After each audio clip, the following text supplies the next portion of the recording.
These long dog days of summer, I mean, we just made it through a heat wave. Mama was parched through this heat wave. I was hitting up Dunkin' every single day, and I will continue to probably for the rest of my days, but especially this summer. Dunkin' is helping everyone stay cool this summer with its lineup of refreshers. These drinks are packed with bold, fruity flavors and served ice cold. It's amazing. Dunkin' refreshers are the perfect afternoon pick-me-up. I like to start my morning with them personally, and then sometimes I go back for a second one because I'm just feeling crazy. They come in a variety of delicious flavors, including fan favorites mango pineapple and strawberry dragon fruit. And then for a limited time, there's black cherry and there's pink pineapple. I'm going to tell you something right now, and it's a bold claim, let me tell you, but I stand behind it. Pink pineapple will change your life. It is so good. It has me feeling like I'm sitting in a pool, resort side, just living, honey. It's so yummy. Try your favorite flavor with green tea, sparkling water, lemonade, or Dunkin's all-new limeade. I haven't tried the limeade yet, but I'm going to. Usually I get my drinks made with green tea and occasionally lemonade, but I do really like the green tea. Or if you don't want to build your own, try one of Dunkin's curated refreshers like the Cherry Lime Ricky or the Ultimate Pink Daydream. The Cherry Lime Ricky, scrumptious. I could drink like 3 of these a day. They're so freaking yummy. Head to Dunkin' today and find your favorite refresher. Dunkin' refreshers contain less than 1% fruit juice. Limited time offer. You know what's really terrifying? That unfinished college degree lurking in the background, just sitting there waiting for you. That's where Southern New Hampshire University comes in. With flexible online degree programs, there's no commuting, no rigid schedule, and no more excuses. Plus, they have some of the lowest online tuition rates in the U.S. Visit snhu.edu/morbid to learn more before your degree becomes just another story about what could have been. Chilling crime cases are mysterious, but finding coverage shouldn't be. With the State Farm Personal Price Plan, you have options and can personalize your plan to help create an affordable price so you can get back to cracking all of life's bigger cases. Talk to a State Farm agent today to learn how you can choose to bundle and save with the Personal Price Plan. Like a good neighbor, State Farm is there. Head to statefarm.com to get a quote. Prices are based on rating plans that vary by state. Coverage options are selected by the customer. Availability, amount of discounts and savings, and eligibility vary by state. Hey, weirdos. I'm Elena. I'm Ash. And this is Morbid.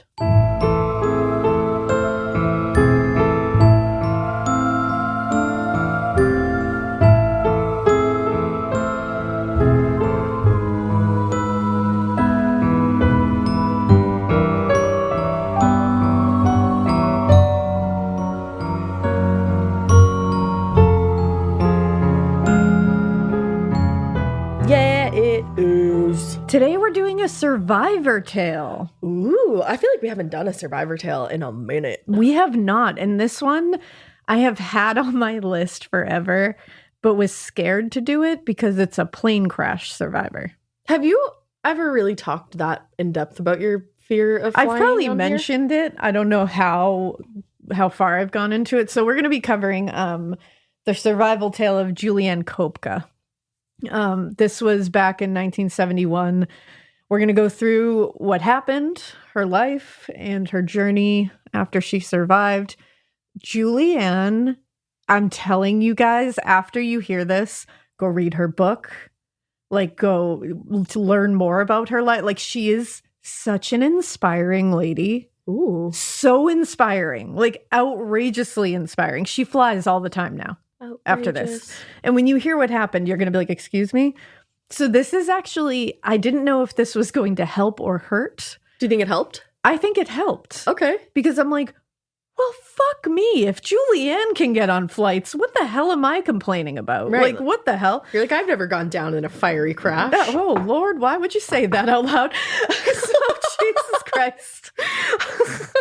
Well, I didn't mean it like that. I thought we were on a good track here. Never walking on all the wood. But yeah, no, I'm sorry. So I have a debilitating fear of flying. Yes. And when I say debilitating, I mean Ash witnessed it for the first time last year. Yeah. And I literally walk into the plane in tears. Like I've seen Elena cry maybe like a handful of times in my life. I think like when sad things in our family have happened, or like Bubba, like I would say like maybe 3 to 5 times. Yeah. And you walking onto a plane was one of them. And I've also never seen you look scared. Yeah. Other than when you're getting on a plane. It's honestly, I can say for sure, it's the only time I feel completely out of control of myself and my emotions. Well, you kind of, I mean, the only you are time out I'm of control. truly fearful. Like, yeah. I have never felt fear like I have felt walking onto a plane. I think a fear of flying is one of the easiest fears to kind of comprehend, like from an outsider's perspective. Yeah. Because it makes sense. Because you're just kind of like, how do we fly up there? I don't like, how fucking does it know. happen? I don't like to think about it too much. But honestly, thinking about it actually helps more. Because it will help you understand. That's, at least it helped me. Yeah. I don't know if it'll help everybody. I'm not going to sit here and be like, it'll help everyone across the board. But I can tell you, the people I've talked to that also have dealt with fears of flying said they found comfort in, like, there's a lot of books. And honestly, I'm going to link the books in the show notes too, just in case some of you have a fear of flying. It's a common fear. You know, and I'm telling you, I don't know if you have a fear of flying, if listening to this episode is going to help or hurt you. So I'm not going to sit here and claim it did. It helped me researching it, but I don't know if it's going to freak someone out that has a fear of flying. So just know that going in. But I will link the books because I got a few books that helped like understand the mechanics of flying. Okay. And understand the physics and understand airflow and understand wind shear and understand what turbulence actually is. And Jello. it makes you understand the whole thing. So you're kind of up there and you're like, all right, so that's what that bump was. Okay, Right. so that bump isn't a big deal because that's what's happening. Or like, you know, the Earth is cooling at an irregular rate, and that's why I felt a little bump because it let like push some air up. Like, and it's actually kind of interesting. Okay. Yeah. I mean, well, and you love science too. Yeah, So it's very sciencey. It's like a nice way of just like making it tangible. I think like I need something that I can hold on to. Just statistics don't really help me. I need like tangible things to I be like, understand that. this makes sense. But I will tell you that I'm literally like I get all the physical symptoms of anxiety on a flight. I burst into tears in the middle of a flight. As soon as a bump hits, I will look over at John, and he always says the look in my eyes is like nothing he's ever seen. Like it's always just pure fear. Oh yeah, when we flew together, me and Drew were in the front and you were closer to the back, and watching you walk to your seat, I've never in my life seen you look as scared as in that moment. It's like walking to an execution to me. It's like That's what it would exactly feel what like. I would think it looked like. Yeah, like walking down the Green Mile. I feel like that's how it feels to me. But after like learning about all this, I was like, well, Juliane just gets on planes now. That's crazy. And she just gets on planes to do like really good shit for like the environment and for like her. animals and to like further research and shit and to like better herself. And I'm like, well, if Juliane can do that after what I'm about to tell you, like I can stop. Are you having like a Patrick Swayze Donnie Darko moment with the little kid, and he's like, I'm not afraid. I'm not afraid anymore. That's literally me right now. Let's hope it carries on into like going to Disney with the kids and stuff and getting on a plane. But you know, this is an amazing tale. So first I'm going to talk about, you know, Juliane, who she is, how she grew up, because it is a huge part of how she survived. Okay. So we're going to talk about Juliane Koepcke. And like I said, I'm terrified of flying, so this was definitely immersive therapy for me, and I'm glad I did it finally. But I know that things have changed in airline safety now, and that this wasn't even in, you know, the United States. So it was like a totally different set of protocols and all that. This was also in the 70s. Anything went. We're going to find out that this airline was not great. This quote unquote airline. Yeah, I honestly would say quote unquote airline. It's not around anymore. It ended right after this, actually. So don't worry about that. But this is a terrifying tale that does turn into like a tale of perseverance, of strength, of like inspiration. It's wild. Juliane's a badass. She's a real testament to what the human body, the mind, and honestly, like the human spirit can withstand and endure. So what happened was December 24th, 1971, 17-year-old Juliane Koepcke and her mother Maria were set to take a flight to Pucallpa from Lima, Peru. Pucallpa was about 450 miles away from where they were, and the flight would have only been about an hour. They had done it before, But the airline they were essentially forced to take this flight on had a long history of tragic and terrifying air disasters. And in fact, the plane that they took this flight on was the only plane that the airline had left because they had lost so many planes. Are you fucking kidding This me? was it. Yeah. Oh. So backing up, we're going to talk about Juliane first. Juliane Koepcke was born in October of 1954 in Lima, Peru. Her parents were Maria, who she took this flight with, and her father was Hans Wilhelm. Originally, he was from Germany. Hans and Maria had met each other while they were in a biology doctoral program in Kiel. Oh, how fucking rad. They were both brilliant. Clearly. Like brilliant. This is a brilliant family. They had focused and excelled in studying ornithology, and this is the study of birds, essentially. Oh, cool. They also were heavily focused purely on zoology. They were just very interested in animals, like flora, fauna of the Amazon. The research they did is like outrageous, and it's still going on today. Once they graduated, they were looking to live in an area where they could like really dig their heels in and have a diverse and exciting field to put their degrees to good use in. They found that Peru was just that place because there was a lot of unexplored areas of very highly diverse creatures there. So they moved together and they married there as well. And this was a massive thing at the time because during this time it was wildly taboo and completely unheard of, really, for a woman to even get a doctorate degree, Wild. especially in a scientific field of study. But then Maria took it to another level when she moved with Hans to a foreign country before they were even married. Level up, level up, She was level up. taboo. Maria was a super strong, really determined, and completely capable woman. And Juliane is exactly like her Aw. in every way. Truly. In fact, this is likely what allowed Juliane to survive when the odds were catastrophically stacked against her. In fact, just to show you what kind of woman Maria was, she was once on a 2-month excursion into the Amazon in 1955 when she was involved in a severe accident. A truck hit a power line and it ended up hitting Maria. Oh, man. She lost her sense of smell and taste from this and suffered serious injuries, but her only concern was how she was missing work and wanted to get back to it. Oh, my God. Yeah. Like, just like, I want to keep doing my research. Good for her. Juliane later said that when she was able to see her mother in her work environment, she was struck by how patient and tenacious at the same time she was.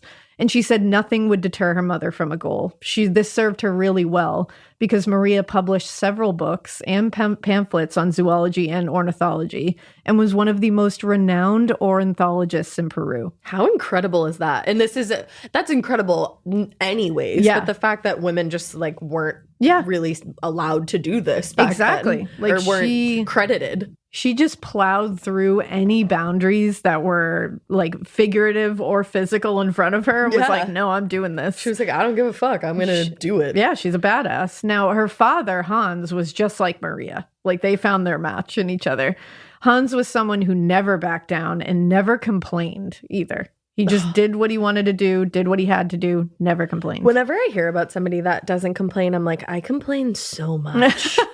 And then I'm like, I should stop doing that. Like Hans. Yeah, I know. But he had a lot of adventure and a lot of hard work under his belt. And Juliane was always in awe of him, as well as her mother, she said. She was just always impressed by her parents. Those are like the two most incredible role models you could have. And it's like, that's all you want as a parent. Yeah. Is for your kid to be like, wow, I'm in awe of my parents. Totally. Like you know? And he actually wrote a book about zoology and aminals.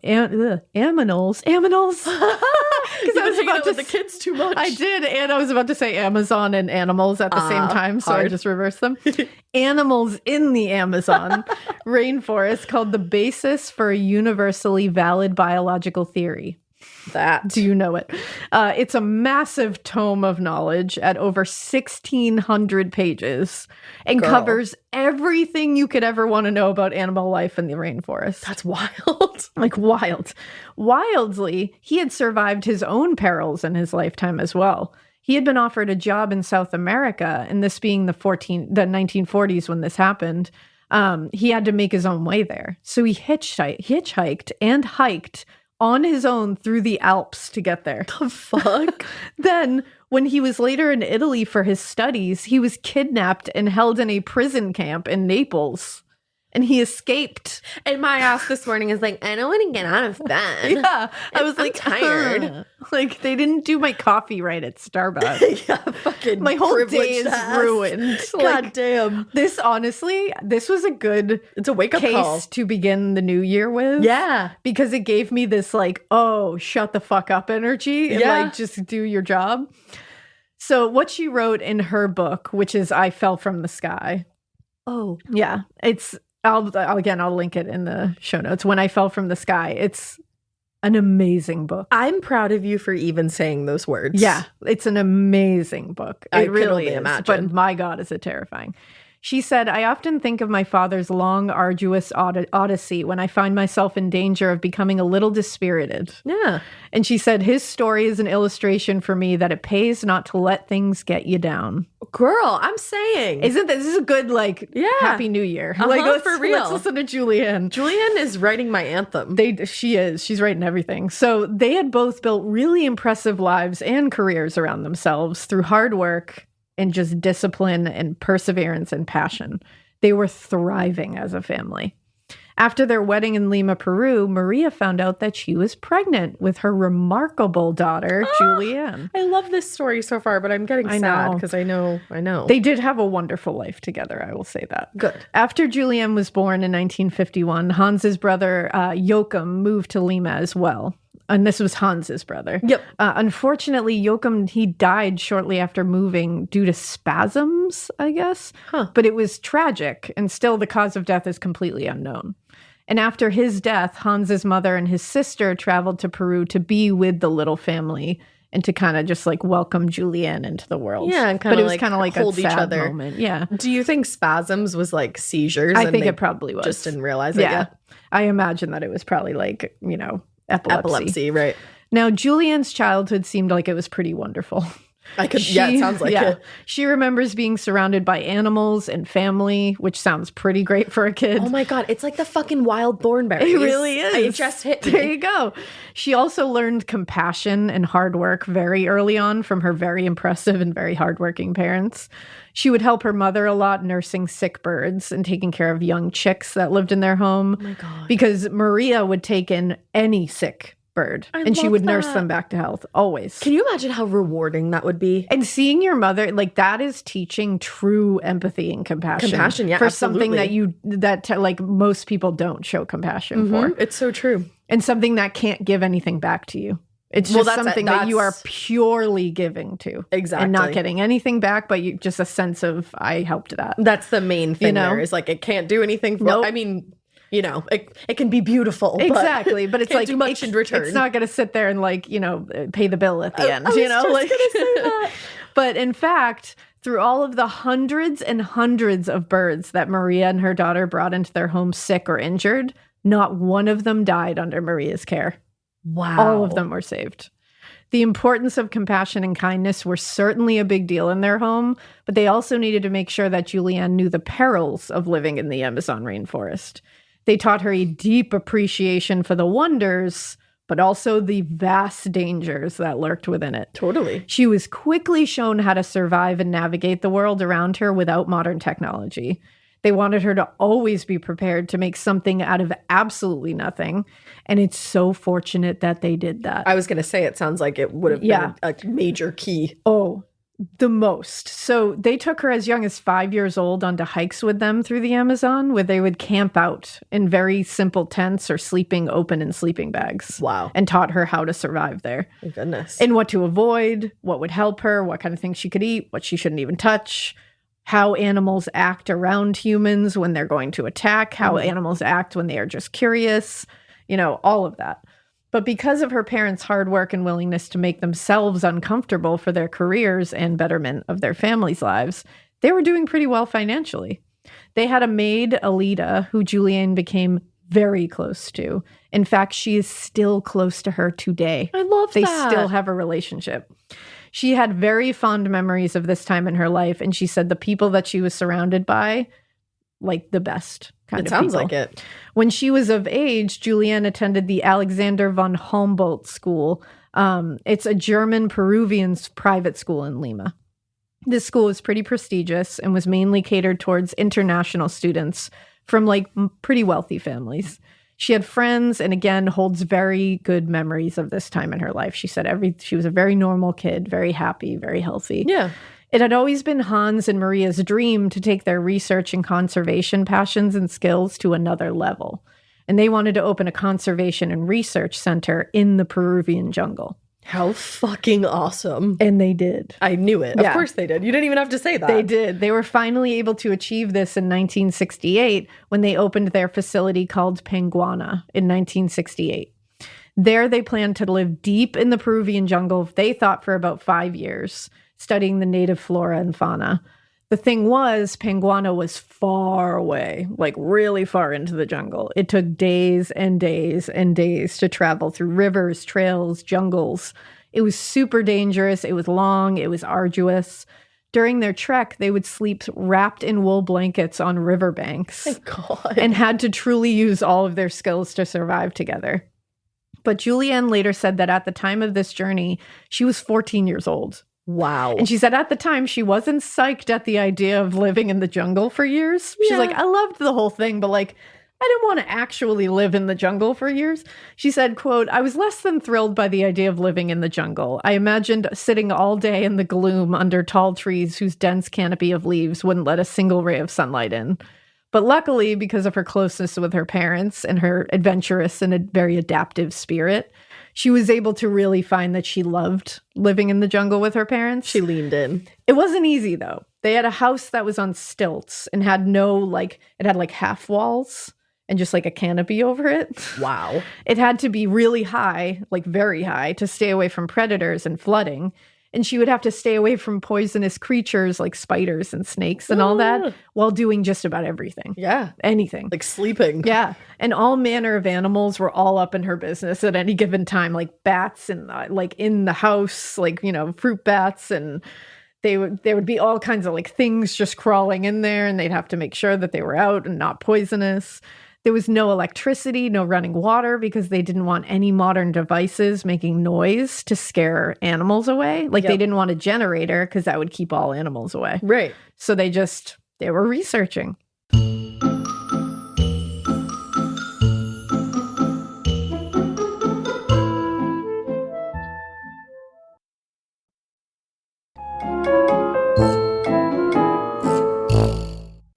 So her whole life had led up to this. She had been taught to survive, thrive, and to live with animals in the wild her whole life. And now she was legitimately putting those skills to the test, and she was gaining a lot of new ones every day that she lived there. She became even closer to her parents during this time, and they really soaked in what they had to teach her while she was there. Now, after a year and a half in 1970, unfortunately, this way of life had to come to an end because the powers that be started to become concerned that Juliane, although she was doing homeschooling, was not receiving a proper education in the jungle. And they said if she didn't return to Lima to take on a regular school curriculum, they weren't going to let her graduate. They all understood this. I was going to say, you have to. No one fought this. Everyone was like, we get it. Yeah, well, and they are two people that are like college Highly educated, so they know. Yeah. And they were like, you know what? She has great experience. Plenty. And we are glad we gave that to her. And now she's got to do this. But now she can finish. And she can always come back. Exactly. Now, luckily, because she was surrounded her whole life by her family and people who loved her, she was able to stay with family friends in Lima and continue her schooling at the same school while her parents stayed at Penguana. Okay. Now, getting paid twice a month doesn't mean money is scarce. It just feels that way. That feeling makes you do weird stuff, like putting things on a card you didn't need to. Earnin removes that feeling. With Earnin, you can access up to $150 per day of money you've already earned, plus up to $1,000 between paychecks. Standard transfers take 1 to 2 business days with no mandatory fees, and expedited transfers start at $3.99 and cap at $5.99. 5 million people are already on it, and honestly, it's wild it didn't exist sooner. Download Earnin on the App Store or Google Play, spelled like earning money without the G. Type in Morbid under podcast when you sign up. It'll really help the show. Earnin is a financial technology company, not a bank. Access limits are based on your earnings and risk factors. Standard cash outs take 1 to 2 business days with no mandatory fees. Expedited transfers available for a fee. Tips are voluntary and don't affect the service. Available in select states. Terms and restrictions apply. Visit earnin.com for full details. Every good detective needs a partner to support them on important cases. Think of a State Farm agent like your sidekick, there to help you along the way in your search for coverage. State Farm can help you choose the coverage you need, whether it's for your home, car, boat, or even RV. With so many options, it's nice knowing you have help finding what fits for you so you can get back to solving all of life's bigger cases. Go to statefarm.com or use the award-winning app to connect with a local agent and get a quote. Like a good neighbor, State Farm is there. Juliane was always one to adapt in the jungle and in social situations. She was a survivor through and through, so she fell right back into the traditional home, school environment. Like nothing happened. Can you imagine one day and you're in the jungle and the next you're in a desk? Yeah. I've just been living in the jungle for a classes. year and a half, and here I am. I'm at a desk and nothing's changed. We got new kids all the time, but none like that. Yeah. Imagine that fucking new kid showing up. Right? Not that she was new. She was But in then the same Juliane, school, it's whatever. Nothing's changed. how cool. She fell right back into the traditional school environment, right back in with her group of friends. Wow. She referred to this as, quote, a wonderful, lighthearted time, and one that helped her grow in a different way than her adventurous time in the jungle did. Yeah. So the following year, in December of 1971, Juliane had blasted through her curriculum and had earned the credits and all the grades to graduate. Hell and she yeah. would graduate on December 23rd, 1971. She was also looking forward to the Fiesta de Promoción, I believe it is, which is a party thrown by the school to celebrate graduation as well. That's awesome. Her mother, Maria, traveled to Lima that November to spend time with Juliane, and they had planned to fly back to Pucallpa after graduation. They would spend the holidays together, and then Maria would travel back to Panguana. Maria had actually intended to leave a few days earlier, but Juliane had wanted her, understandably, to stay for graduation, Yeah. so she stayed. Okay. She didn't leave earlier. So Maria initially tried to book them a flight on Fawcett Airlines, but unfortunately, with the holidays, there was no tickets. Mm-hmm. So the literal only option they had was Lansa Airlines, because they were the only other airline that actually flew to Pucallpa. This airline was bad. It had a very bad history of crashes and mishaps, and Hans, her father, was horrified that they were going to be flying on it. Well, you said they only had one plane left because all the others had been demolished. Oh yeah, this is the last plane. That's that alone. I'd be like, Yeah, nope. no. Hans actually insisted they cancel and book with another airline, even if it meant staying another day. He was like, I don't want you coming on that. But Yeah. Maria wanted to get back home really bad, and she didn't want to wait. So Lansa had 20 years of terrible history behind it in 1971. Just to name a few, a 1948 Lansa flight from Colombia crashed 5 minutes after takeoff and killed everyone on board. Oh my God. Most of these crashes, by the way, if not all of them, are due to pilot error and lax maintenance on the plane. So they just weren't. They just didn't care. They were hiring anybody and not taking care of their planes. Less than 2 years after that, a Lansa flight crashed into the side of a volcano in southern Colombia. Oh my God. Yep. And 1 year after that, another crash occurred where 27 passengers and crew were all killed.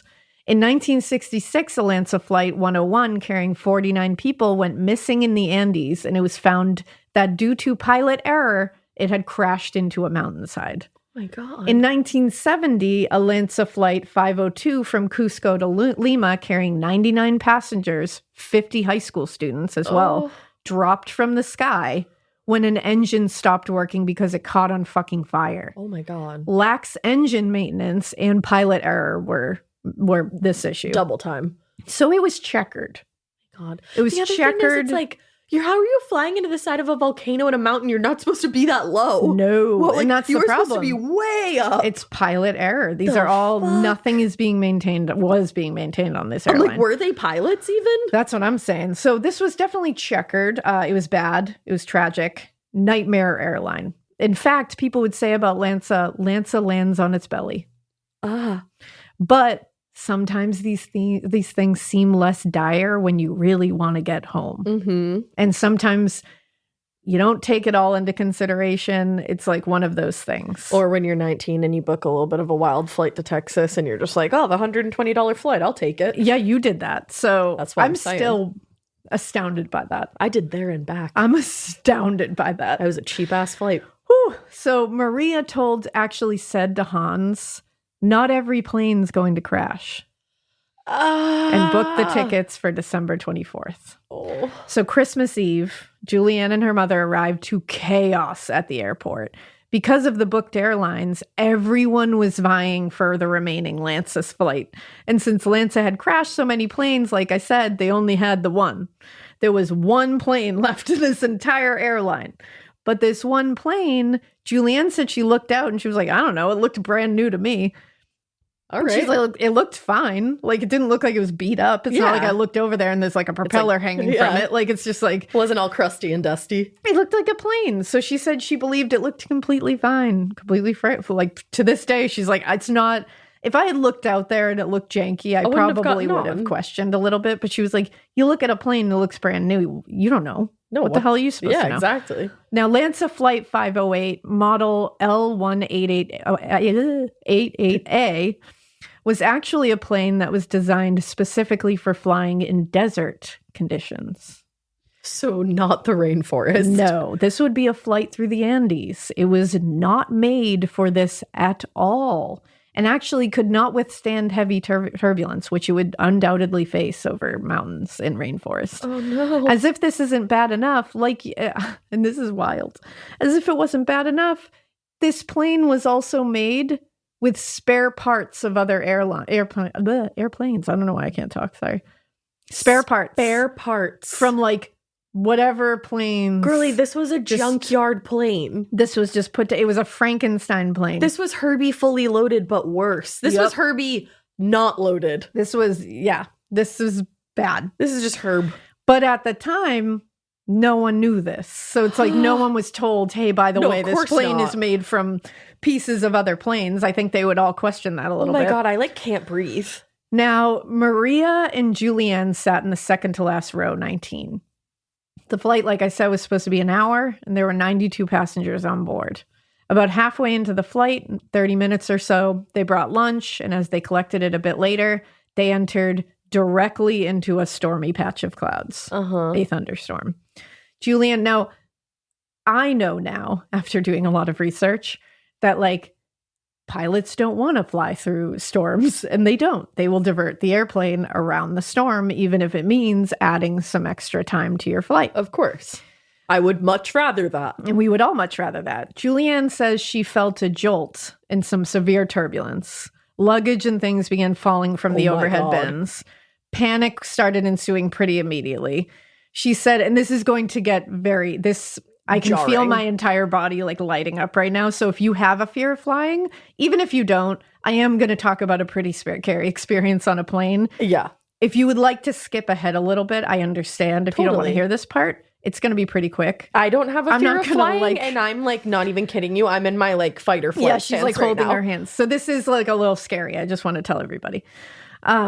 Because this is my whole body. But this immersive therapy, we're going to be okay. I'm really proud of you for doing this. Oh, all right. So she said, because I'm Juliane lived this, so I can talk about it. Yeah, you know what absolutely. I mean? If she can live through this and get on another plane, I can fucking talk about it. And her story deserves recognition because she's a fucking badass. badass. And I'm assuming Maria passes away in this, so her story deserves to be told. Exactly. So she said her mother was clearly anxious as this began happening. And then she remembers a flash of white light as lightning struck the right wing of the plane. Oh my God. Now, I would like to say right now, lightning hits planes. Yeah. That happens. Happened to Miley Cyrus recently. But there are things put in planes now, and have been for a while, that divert the energy from that lightning out of the plane. So it does not touch the electrical system. It's not going to explode the electrical system. In fact, if it does anything to a plane, which it rarely does anything, you never have any evidence of a lightning strike, it can literally make a hole that's like a dime size in the plane, and it will do nothing. Okay. Just to put that out there, because I looked it up. Yeah. I'm glad you did. But it's something that is in the plane that literally throws the energy out of the plane. It diverts it across the wings and out of the wings. But and you can not actually back see then. the pieces on the wings that do this. Oh, you can. Which is interesting, that will throw that energy out off the wings. So it's very interesting, and that's why I'm going to link these books. Okay. I think even if you don't have a fear of flying, it just might be very interesting to see how this all works. I'm interested. But back then, No. no. And not on the spare part plane. No. Yeah, that was not happening. So what happened was, when the lightning struck the right wing of the plane, this lightning hit the plane like it was something that had absolutely zero things in place to divert that energy. So that just was like lightning hitting an object. So she said, quote, "With a jolt, the tip of the airplane falls steeply downward. I can see the whole aisle to the cockpit, which is below me.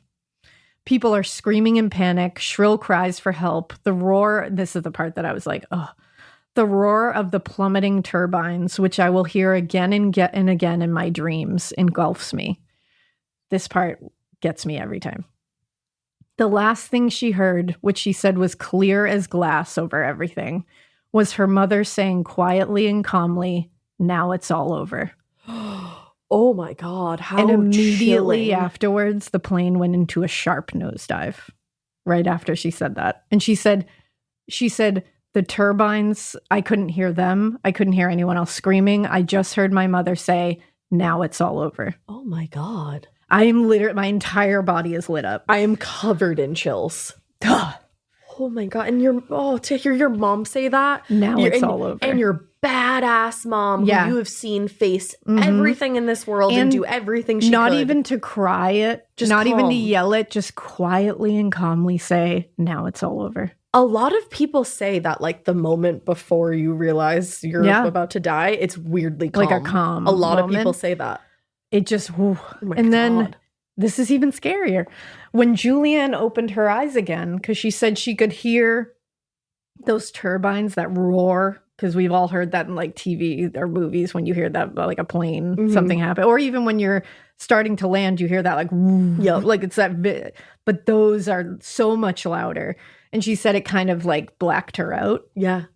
And the nosedive, obviously. So when Juliane opened her eyes again, she was outside of the plane. And no, she was not on the ground. She was 10,000 feet in the fucking air. And still strapped to her seat, with the row of seats still attached to her seat. Just free falling? falling outside of the plane. Her row. 2 miles up. What? Yep. Her row of seats just free falling from the sky. With her still strapped to her seat.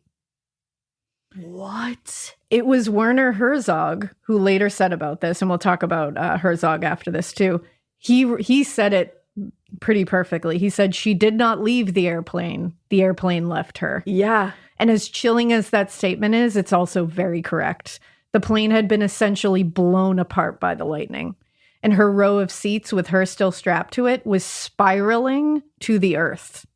And Juliane was just going in and out of consciousness. So was her mother like thrown from? Yeah, her mother was not in the seat row of next seats to her. anymore. Oh my God. And if you think about those little like pea pod things that like are little helicopters, you make the little helicopters out of. They're like that little boomerang shape. Yep. How if you do that, like you flip it and it kind of spirals down to the ground. If you can think of that, That's what her seat was doing. that's essentially what her seat was doing. Oh my God. Now, interesting, like a quick little interesting note about Werner Herzog, because I just mentioned him. He was supposed to be on Lansa Flight 508 Oh shit. that day in 1971. He and his entire film crew had been scouting locations for his film, The Wrath of God. And they were intended to be on that flight to head out to scout a location. But because of all the chaos at the airport, and this being the only flight, he was not able to get a seat. And he made arrangements for another flight. Imagine all the people that weren't able to get a seat finding out about this plane crash. And later he took this brush with fate and he went back to this and he did something with Juliane.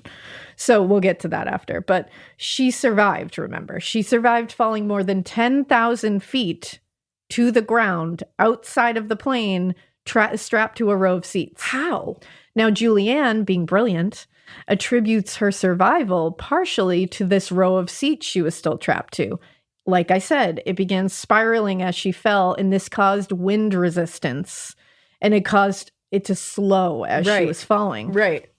Then she also crashed into the canopy of the jungle below. There were trees, leaves, vines, other vegetation that she had already slowed thanks to that spiraling, which was also bringing her in and out of consciousness. Thank God. So she was also not tensed up because she was not even there. Right. So it's spiraling, creating the wind resistance. She's limp, and then she hits the canopy, which slows her down Caught more. her. She hit the ground below, and immediately the world went black. After an unknown period of time, Juliane began to have strange connected dreams, she said. She said first she was running through a tight, dark space, and she was trying not to touch any of the walls. And she said it was loud with a roaring, humming sound. Like an engine. Like a turbine surrounding her. And before she knew it, she was shot into another dream where she was obsessively wanting to wash herself because she was sticky and covered in mud. Huh. She said in this dream she kept thinking one thing: all you have to do is get up. Okay. And then she woke up. She was no longer attached to the row of seats. She had come unbuckled at some point. But she was now huddled beneath them instead. And it had rained. She was soaking wet and covered in mud, dirt, and blood. Oh my God. She was hurt, but her injuries will shock you when you consider that she fell 10,000 feet from a plane that happened? essentially blew up. Uh-huh. She had a severe concussion that had caused her and a cut over her left eye, and it caused it to swell shut, like huge.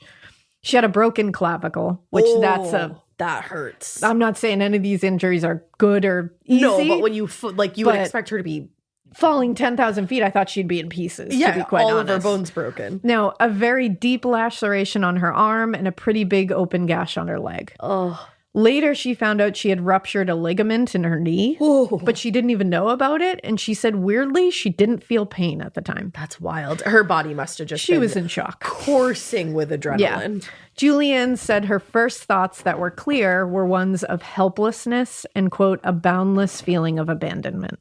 I mean, yeah, you're all alone. She saw no one around her either. Yeah. She didn't see bodies. She saw nothing. She was like, I'm alone. I'm completely alone. Like you said, including her mother. And she also had lost her glasses, which she needed to see. Oh, no. She managed to crawl from beneath the row of seats and stand up. Everyone take that in for a minute. She fell 10,000 feet, strapped to a row of seats outside a fucking plane that blew up. And then she just stood up. Like, what? Stood up. And she had blown apart a ligament in her knee and stood up. Now, unfortunately, she immediately blacked out upon standing, but Jesus. So Flight 508 was scheduled to land at 4:30 p.m. that day, and when it didn't show up with no communication, everyone started to panic because this is Lansa Airlines. Family and loved ones were trying to get information from Lansa officials, but they were giving out contradictory and half statements. They had no idea what had happened. They were just out, like, completely in the dark. A search operation was started and is still the largest in the history of Peru. Wow. But it was still pretty small because it was the holidays and most of the officials were gone for the holidays. Also, there was no communication from the plane, and the thick canopy of the jungle hid the crash site. Oh. So helicopters were sent over the site several times and rescue planes, but they couldn't see the crash through the trees. Right. Juliane, however, could hear and see them, but was helpless to tell them she was down there. No. Throughout her entire journey, rescue planes flew above her. And she would just look up and be like, and she'd try to yell for them, try to show them, but they never saw her. Because she was not rescued by a rescue plane. Wow.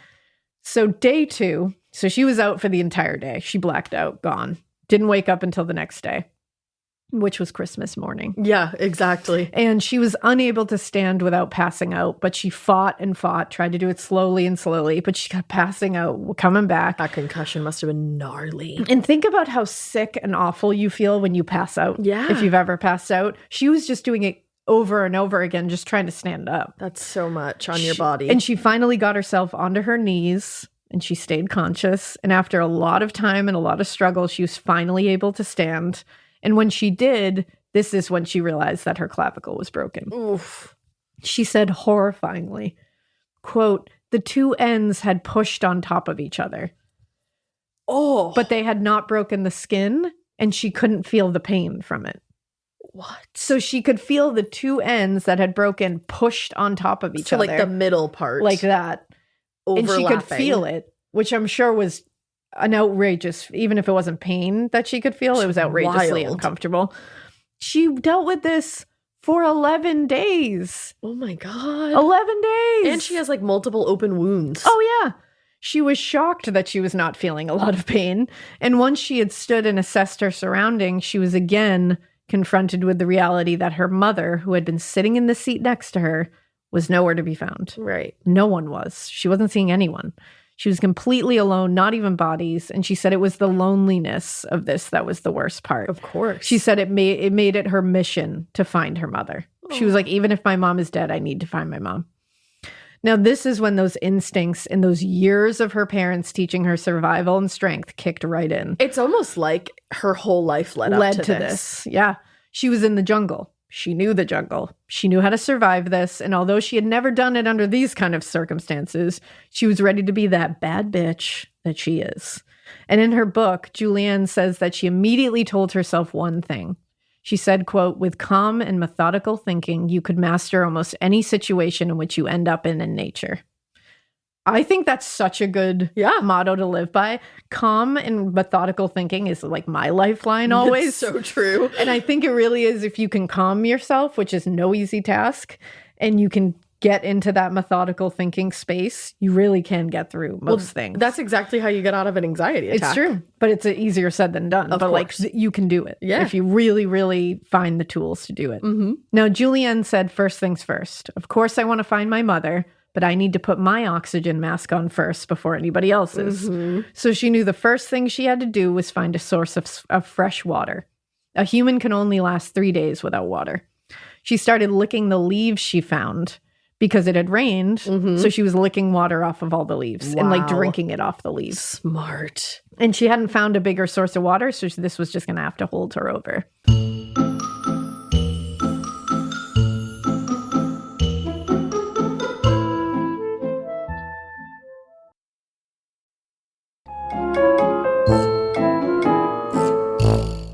Now, not only could she not see any bodies or people at all around her, but she said there was barely any plane wreckage around her either. Weird. But luckily, she did find a bag of candy and a Christmas stollen, which is like a fruitcake. Oh, that's somebody had in there. Unfortunately, the Christmas fruitcake had sat in the mud and rain for 2 days, and it was soaked and like muddy and disgusting. Ugh. Juliane left it. She took the bag of candy and left that. She says now she definitely should have taken it. Okay. But at the time, she was like, fuck that. That's gross. Well, and she probably also was thinking like maybe like Bacteria, some kind of like bacteria or something. Exactly. But she says now, she's like, I probably should have taken that fruitcake. But just like cut the top off. Yeah. I mean, I think we can all forgive her this little mistake, I suppose, considering she fell out of the sky. Yeah. I would say. She spent hours around the crash site searching for supplies, anything that could help her with survival. She found no bodies, no survivors, and no real supplies she could use either. Wow. It was these hours that she first heard the rescue plane above her. Oh. She had nothing to signal with and told herself she had to make her way to people because she was like, they're not going to find me. I have to find them. So as she realizes this, This part of the show is brought to you by Anua, the Korean skincare brand known for scientific, gentle, yet effective formulations. The latest from Anua is the Retinol Collagen Gua Sha Cream, a firming cream with a gua sha-shaped tip built right in. Have you guys heard of gua sha? It's that viral massage tool that moves fluid and tension out of your face. Less puffiness, a snatched jawline, honey, more definition in your face. Retinol firms and reduces fine lines, and collagen keeps your skin plump and structured. This cream has both of those things, arguably the most optimal combo for that snatched, lifted look all in one step. I am obsessed with the Gua Sha cream. First of all, it feels so cool to the touch when you put that on your face. It's just like, this is lovely. It's like a little spa treatment that you can give yourself. I like to do mine at night after I get out of the shower. I rub the cream on my face with the little gua sha. I'm sculpting that jawline, honey. I got it on the cheekbones. And actually, I had a facial the other day, and the lady doing my facial, the professional, she said, do you use a gua sha at home? And I said, I do. And I said, how did you know that? And she said, I didn't have those little like bumps in my chin or like different areas like that so she could tell that I was using the gua sha. And I said, oh my God. I just feel like I wake up less puffy in the morning when I do it the night before. But you can do it whenever you want to. I, 10 out of 10, recommend this product. The Anua Gua Sha Cream Value Set is available at anua.com, already discounted. Use code MORBID for an extra 10% off. That's ANUA.com, code MORBID. The Sherwin-Williams summer sale is here. Get 30% off select paints and stains or 35% off their newest product, Emerald Symmetry, July 17th through the 27th. Whether you're looking to refresh your interior or your exterior, they've got the colors to bring your vision to life. And with delivery, getting everything to your door is easier than ever. Shop online or visit your neighborhood Sherwin-Williams store. Retail sales only. Some exclusions apply. See store for details. Delivery available on qualifying orders. Here's the sound of dripping and running water. Okay, we love it. And so she follows it. She found a river and she followed it downstream for hours and literally climbed over trees and huge boulders, bushwhacked her way along the river until night came. Remember what just happened to her. She's incredibly concussed. She fell 10,000 feet from the sky. Her clavicles are overlapping. She has multiple lacerations and one of her eyes is swollen shut. And she also can't see without her glasses. Yeah. That. Yeah. Like, I did a Peloton ride last night and I was exhausted. I was nauseous because I was hot and I was like, oh my God. Meanwhile, you're just like in your attic. Yeah. And I'm like, what the fuck is wrong with you, Elaine? Like, this has put so much in perspective for me. I'm like, fuck. Literally. Like, goddamn. My ass got a facial last night. I was like, well, I can't work out tomorrow. Can't do that. Damn. Yeah. Like, Juliane, thank you. Thank you for being who you are. So night came. She was clearly exhausted and she found a place next to the stream where she just fell asleep. At this time, news of the crash had reached Hans Koepcke, who was, at this time, he thought his wife and his daughter had heeded his warning about flying Lansa and weren't on the plane. Oh. So his hopes were crushed the following day when he caught a news report that had listed all the passengers and Maria and Juliane Koepcke were on there. I can't imagine.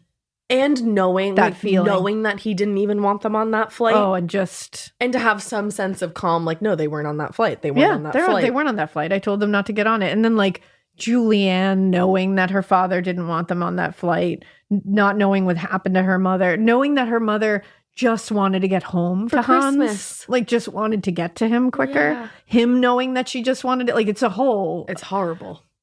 So day 3, on the third day, December 26th, she woke up and continued following the stream.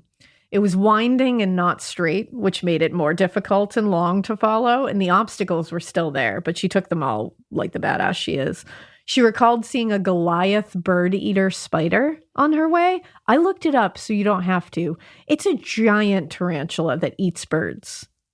I don't have words. And she said that alone would have killed her. Like, if that thing had come close to her, like, that would have been it for her. It would have eaten And her? honestly, me just looking at it would have killed me. What'd you say it was? A Goliath bird-eating spider. Goliath spider should not be in the scene. It would have been cardiac arrest for me.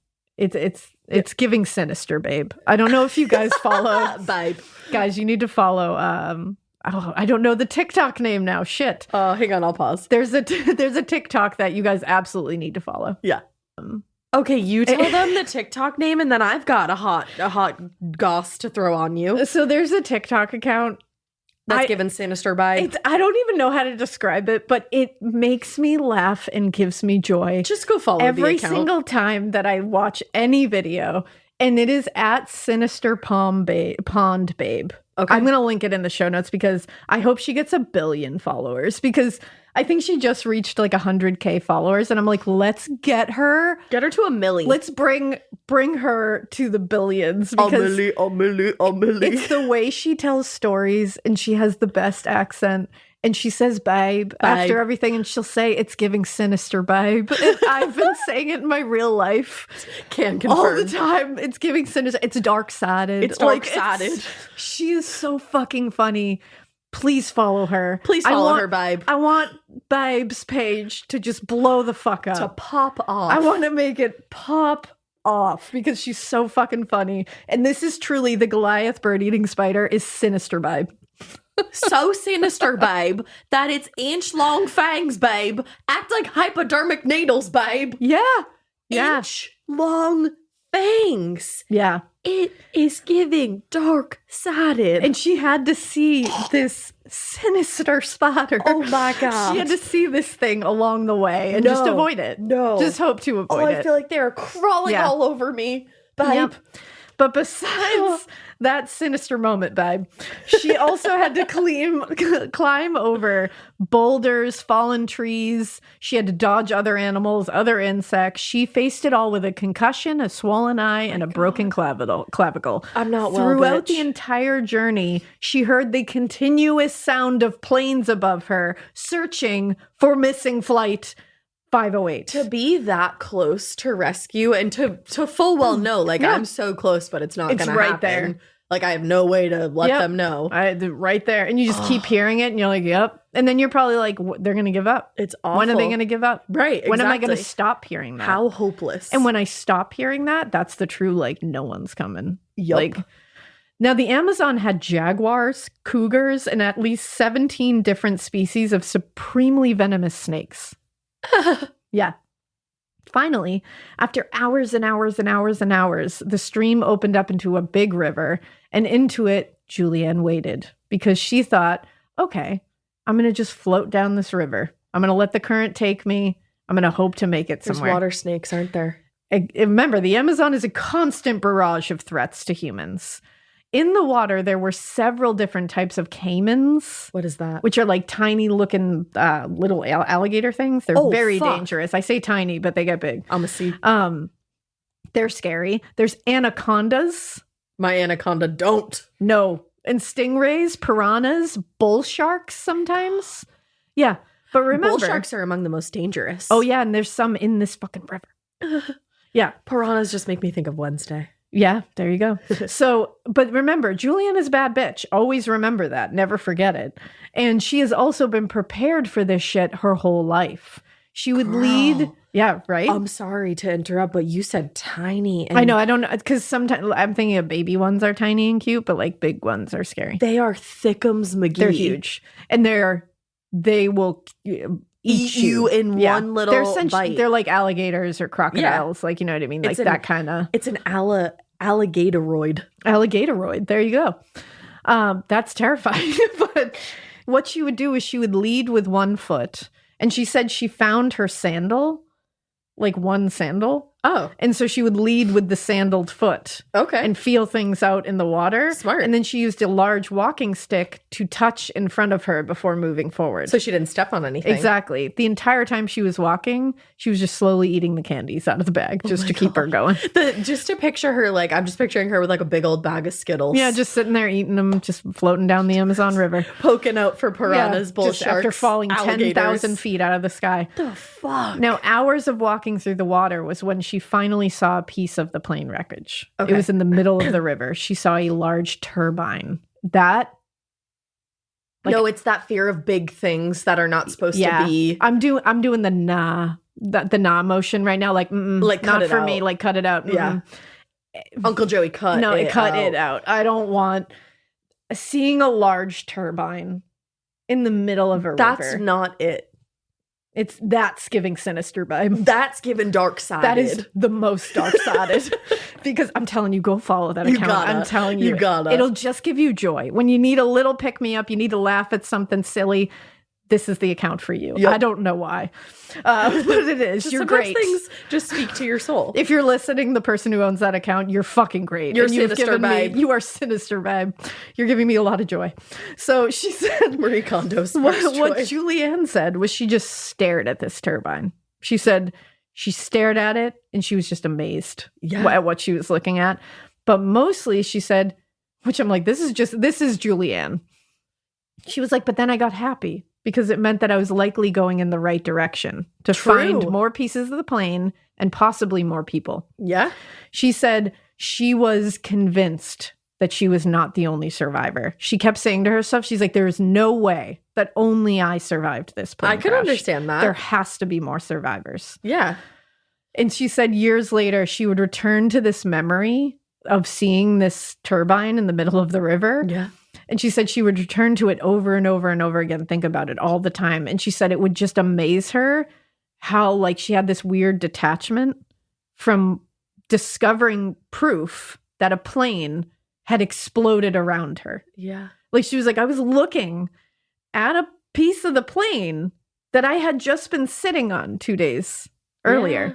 And I'm sitting there going, wow, that's interesting. That means there's people over there, I bet. And instead of just being like, what the fuck? Like, crazy. and she's like, I just kept returning to it being like, I don't know what was going on there. I just feel like her mom was with her too. You know, 100%. Like guiding her and like giving her strength. I think so too. Now, this was when ground searches were knocking into high gear back in Lima, and they had begun to journey through the jungle looking for the crash site. Damn. Now, unfortunately, this was not organized well, and they were sending them in wrong directions because they were getting false leads and like shitty tips. Because of all the false leads being sent in, the government actually had to impose a blackout on news reports because people are shit. Correct. Everywhere, always. And this was to stop the false shit from spreading, but also it kept the families in the dark. They didn't know what was going on. How sad is that like when certain media gets involved, even like it reminds me of the Idaho killings. Yeah. The amount of misinformation being spread now that he's been apprehended. Yeah. It's crazy. And it's so easy for it to spread too. Yeah. Now, day 4 brought a horrific memory and discovery for Juliane, and one that I can't imagine stumbling upon. No. She said on this day, she had walked for a few hours and then remembers distinctly hearing, quote, the flapping of large wings, unmistakable, louder and lasting longer than that of other birds. This was very concerning because she knew what this was. She said it was the king vulture. And she remembered a lot about this kind of bird. Specifically, she knew from her mother's lessons that its presence meant there was a large amount of carrion very close by. That is dead meat. Oh. Unfortunately, she was right. Now, she left the river and walked into the jungle until she came across a row of 3 seats from Flight 508. Oh, no. They were lodged 3 feet deep into the ground, upside down. Oh, my God. So they were upside down. So the head portions of them were in the ground. This meant that they had hit the ground with unbelievable force. Incredible. Unbelievable force. What is worse? All 3 passengers were still strapped into the 3 seats. Oh, God. All of them were lodged headfirst into the ground. Oh, my God. Only their legs jutted out. And as Juliane described it, quote, their legs were just jutting grotesquely upward. Oh. And it was 2 men and a woman. That's awful. Of course, this would destroy anyone. But Juliane fought against any initial instinct to run, because she said her first instinct in any of ours would be to run the fuck away from this site. Absolutely. This would be the most horrific that I would just want to get as far away from this as possible. And she knows that the fucking king vulture's on its way. So I'm out. Which, might I note, has a wingspan of about 6 feet. Yeah, that's why the sound of it is very distinct, because it's huge flapping. This thing is massive. And I'm sure the sound of it flapping is probably really scary. I wonder if we can find a sound of it. Yeah. Because just to give you a full picture here, like we'll pause and find a little clip. a sound clip, I think. We will not find you one because I looked. Tried. And yeah, you really can't get a clear one that sounds like anything other than like. We're not meant to hear it. We're not. That's what we believe. In trying to find that, though, I'm not going to live in this alone. I found a fucking video of an eagle that found a goat and carried that motherfucker into the air. Into the air. Nature. It's giving sinister. It's getting sinister vibe. It really is. Oh but God, what is the fucking planet? Yeah. So this is after Juliane discovered this horrific scene. She fought every instinct she had to run the fuck away from this. And instead, she went closer. Wow. Because even though she knew logically that none of those passengers were her mother, because she had to be sure. She had to be sure. That's love. So she used a stick to move the woman's shoe and saw that her toenails had been painted. And her mother never painted her toenails. Oh, that's just like such a... I know. It's such a, like a like I know my thing. mom. Yeah. Know? Meanwhile, the king vultures perched above her in the trees and were just waiting for her to leave, essentially. Yeah, because they're not very confrontational. They're not. So they were just waiting for her to leave. They were like, can you please leave? They also don't have eyelashes. They don't. We found that out. That's interesting. Fun. And she searched for anything else that could help her, but nothing really could. Just pieces of scorched plain were in the area, so she went back into the river. And it was just those 3 passengers she found. That's all she found. Now, night 4, the candy was gone. No food in the immediate area, and that this crash had happened in the rainy season when fruit was not plentiful in the trees, like it would have been in dry season. Right. She didn't have tools to open any of the fruit anyways, and she didn't have any way of getting up into the high trees to get the fruit. So she drinks from the salty river and like dirty river water just to keep herself somewhat hydrated and distract herself from the hunger. Right. So as she fell into hunger and exhaustion, she came across a barrier of driftwood and tangled reeds that would be impossible to climb in the river. This made her have to leave the river again, which was dangerous and difficult. And she had to get through the dense, unbeaten jungle for hours before finally being able to get around that and back to the river. When she does, this is the first time that she sees that the canopy above her head has opened. Like there's an opening of the trees. And now she sees the plane as it flies over. Oh. She can hear it. And now she's seeing it. And she's like, they might be able to see me. So she starts waving her arms and screaming, throwing things, like trying to get the attention. It hovers and then just leaves. Oh. Yep. This would have been devastating. I can't imagine. This was the closest thing to being able to be seen to her that could have happened, and it didn't happen. And this is night 4. Yeah, this is night 4. I believe it is. This was night 4. We're into days like 5 and 6 at this point. Like we're kind of like all bleeding into each other. But this is devastating. And Juliane says it was this when she finally took stock of her situation and finally started to think about not only what had happened, but also how vast and massive the jungle around her really was. And she said this made her start losing hope, so she didn't let it consume her. Because she said if she had really fallen into thinking about what was actually around her and what wasn't around her, you'd lose yourself. She wouldn't be able to go forward. Now, to give you context for what was around her, jaguars. The Amazon rainforest covers more than 2.5 million square miles of land.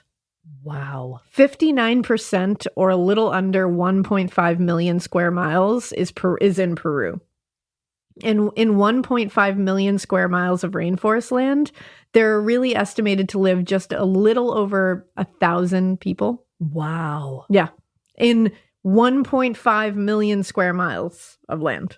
That's crazy. Which meant the odds of her running into a person for help was essentially slim to none. Yeah, like more than that. Or less than that, yeah. I mean. But she didn't let this take her down. A lot of people would have given up. They would have let the insurmountable depression of this reality just make them lay down. Absolutely. And hope to be found. Yeah. Or just surrender. But it's Juliane we're talking about. So she kept going down the river. She knew if she let the current push her down the river, she was conserving her strength as well as keeping herself safer on land too, because if she's in the river, the things on land can't get to her, and she felt like she could at least contend with the river shit. Yeah. Now, also, days in the Amazon were about 85 to 95 degrees. Oh my God. And humid too. And nights could get colder. And remember, she was wearing, I think the only thing she was wearing at this point was like a cotton short dress. Like, and she's wet now too. And she's wet. And during the day, she was being beaten down by the sun and then soaked. And at night, she was just freezing. Oh my God. She was also being assaulted by mosquitoes, every other insect. It was hell. And at night, they would just buzz around her. In the day, they would buzz around her constantly. I didn't even think about mosquitoes. And it's like those kind of bugs buzzing all the time would drive you fucking insane. Like I would lose it. So Juliane's concussion by like day 7, so we're a week into this. My God. Juliane's concussion had actually kind of afforded her a big, like a bit of reprieve in a way in the beginning days of her survival. She was in kind of a brain fog of sorts. Right. So she could really only think and focus on survival what was in those in front days. of her. But by the 7th day, she was really only thinking about her mother and the reality of her situation finally. And sometimes the thoughts were typical. You know, she's a teenager. So she would sit there and she would think about, what she wished she would be doing right now. Yeah. What her friends were doing, who she missed. Like, I wish I could eat my favorite junk food kind of thing. And then she would get like super existential as well. Like thinking about like, what's the meaning of all this? Like am why I is this supposed to happening? be here? Why did this happen? Like, why me? Like all that. And although she doesn't really understand why or how, she knew in that moment, and she knows now, that her survival meant something. She just didn't know what. Of course it did. But she was like, there's no way this was an accident. There's no way this is coincidence. I'm meant to do this. I'm meant to be here, and I'm not meant to die alone in the fucking rainforest with no one knowing what I've done. I just fell 10,000 feet from the air and have survived 7 days. I'm not supposed to die right now. I'm getting out of this. The river is not taking me down. Nothing's taking me down. So she resolves that she's like, I'm going to get to safety. I'm going to lead a life of meaning, and I'm going to contribute to the world when I get out of here. Wow. Like she sat there at 17 years old in the fucking rainforest in the middle of a river a week after falling 10,000 feet from the sky and said, I'm going to make a difference in the world. To have that wherewithal at She's 17 outrageous. alone, but then you had all of those circumstances. Now, at this point, her resolve had not dissipated. She was still sure there had to be another survivor of this flight. There was no conceivable way in her mind that she was the sole survivor. So she was just always looking out for people. And by this time, a week after the crash, she noted that the cuts on her arms and legs were starting to look pretty bad. And now they were starting to hurt. The laceration on her calf had become very irritated and very swollen. Oh, no. She's in the dirty river water, too. It's not helping. And the laceration on her arm was feeling very painful and very hot, but was in a place that was difficult for her to see. Okay. It was like behind her arm. So unless she strained her neck to look at it, she really couldn't see a lot of it. But when she did finally see it, she saw that maggots had actually begun to burrow into the wound.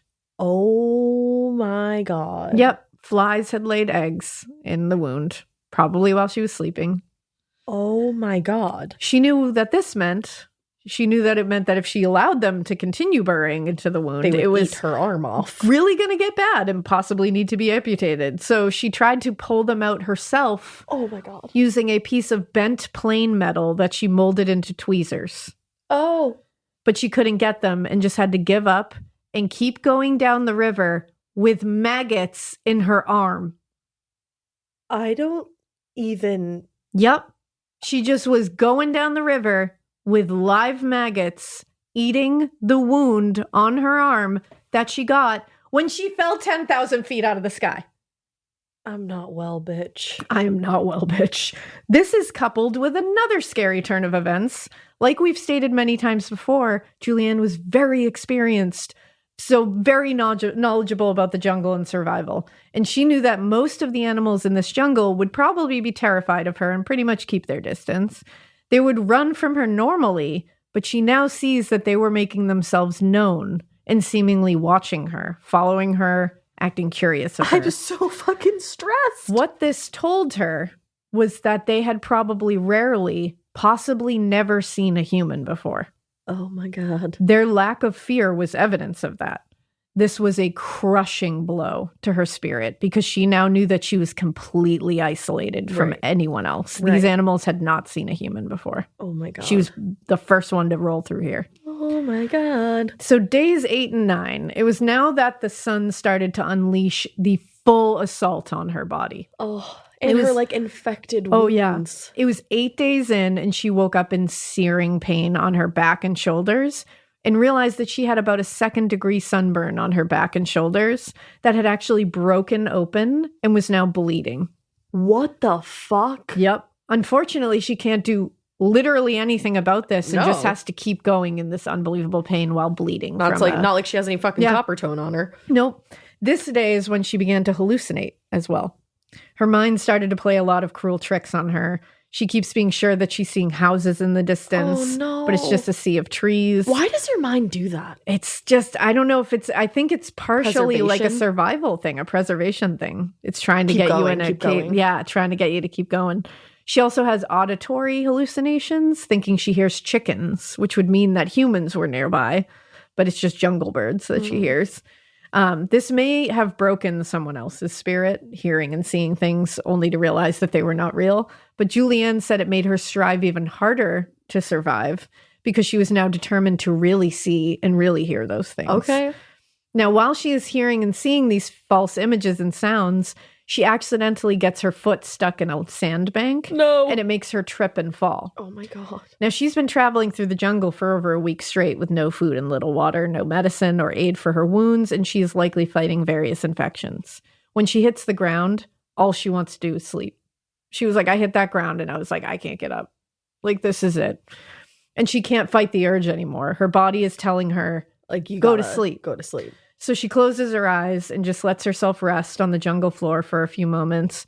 But then she said she was woken up by a chirping sound. And it's not a bird chirping.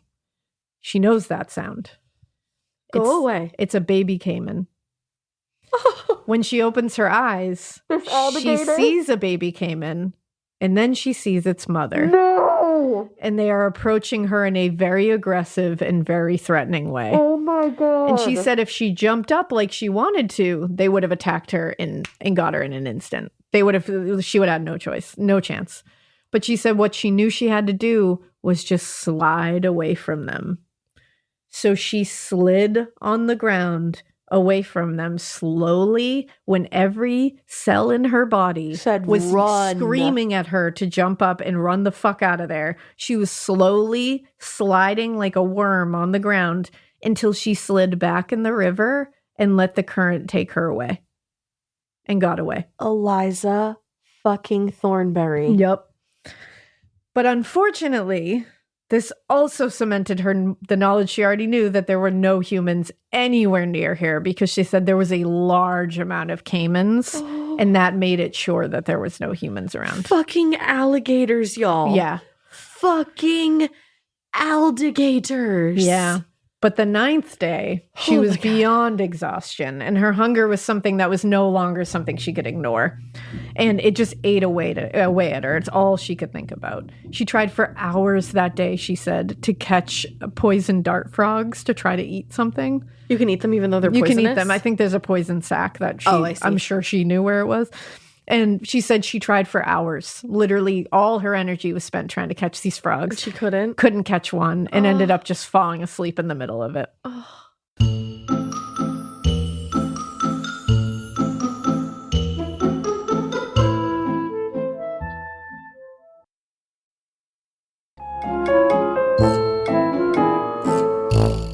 So the 10th day was the same.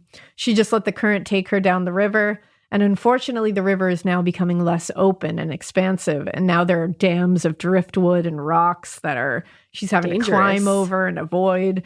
She has zero energy, so you can imagine how difficult this was getting. She has fucking maggots in her arm, y'all. Yep. As the day went on and eventually the sun was beginning to set, Juliane saw what she thought was like a gravel bank on the shore. So she was like, you know what? That's a great place to get some sleep. I'm going to lay on the bank and just let my body rest. Chill. So she laid down, she just let her body begin to let go. But right before she was closing her eyes, she saw something. Oh, no. It was a boat. She saw a boat. And in her head, she was like, this is a mirage.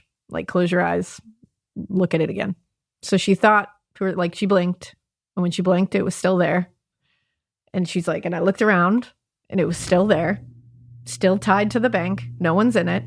So she shook her head, still there. She reached out and touched it. It was a boat, and she was touching it. And she said, and it looked new, and it looked like it was in working order. Meaning, someone who ran this boat is... Need a boost? Sometimes all it takes is tapping into your inner cool. Icebreaker's gum helps you unleash the confidence within. Each chew releases a rush of icy flavor powered by cooling flavor crystals, sending a wave of refreshment to reinvigorate all your senses. Icebreaker's convenient pack fits everywhere, from car cup holders to backpack pockets, so you can find your cool wherever you go. Grab Icebreaker's gum online or at a store near you. Getting scared is one thing. Getting a thrill is, well, you want more of those in your life. The Genesis GV70 is built to thrill, baby. A thrilling yet elegant design always makes driving the GV70 an exciting adventure. Its powerful athletic stance screams performance and turns heads. Everybody's looking at you, girl, or boy, or whoever. Command the road and experience a class-leading standard 300 horsepower. Oh my God. Plus, discover the different dynamic drive modes for all different terrains. Choose between the different terrain modes for whatever road conditions you may encounter. The Genesis GV70's award-winning technology and performance lets you drive with comfort and drive with confidence all at the same time. It's an exciting SUV with intuitive tech that can make your ride smooth even when the road isn't. And its blind spot cameras allow you to see what's next to you. It's like having eyes on the side of your head. That's pretty iconic. Its performance, by the way, is measured not only in power, but in how it makes you feel confident, sexy. The Genesis GV70. Learn more at genesis.com and feel the GV70. Nearby. Yeah. Like at the very least. Yeah. So she explores the area around the boat. She's got like a newfound energy she didn't even know existed within her at this point. She's got hope. She finds a footpath that she said was not natural. It was cleared by hand. Okay. She follows it and finds a tambo. Then you're like, who the fuck am I going to find? Exactly. So she finds a tambo, which is a small like shack that was made by hand where people will store supplies like gasoline for boats and such. Yeah. Now, this was crucial because it confirmed there had been a human around and also there was gasoline in there, which could be used to help her maggot-infested wound. Debbie bought gasolina. There you go. I don't even think that works. She gritted her teeth and poured the gasoline onto her wound, which would cause unbelievable searing pain. But because she is brilliant and learned from experience and from her parents, she knew this would be do something internal to heal, like to help get those maggots out. That's so horrific. First, it made the maggots try to dig deeper into the wound. But eventually it forced them out. Oh my God. So she was able to pull some of them out. She pulled over 30 maggots out of that I need wound. you to stop saying the word And maggots. she later found out that there was far more that had to be removed later. Oh my God. So she's trying to sort out her thoughts, make a plan. So far, she didn't see a human, but just evidence that one was around at one point in the recent past. So she did think really quickly about just using the boat to take her down the river. Honestly. But then she was, because she was just so tired, but literally, I mean, she just performed amateur surgery on her arm, essentially. But she just laid down and she was like, I'm going to lay down first and think this over. And then when she started thinking about it, she was like, well, taking the boat is a non-starter because it would help me, but I could potentially be abandoning someone else in the Amazon rainforest. And she's like, I literally can't do that. And she wrote later, I cannot possibly save my own life and jeopardize another's. That's a human right there. So she did borrow a tarp from the shack and laid down on the banks to sleep again. Okay. Now, day 11th, when she woke up, there was still no one around her. Suddenly, a depressing thought hit her like a ton of bricks. Sometimes hunters or woodcutters would use these tambos while they were out in the jungle, and then they would just abandon them for months, sometimes forever. Even their boats? So when she didn't know, she was like, I don't know. No. So she made the impossible decision to continue floating down the river now, just hoping that maybe she would come across a village or evidence of more people. So she's about to go into the river, and then it begins to rain.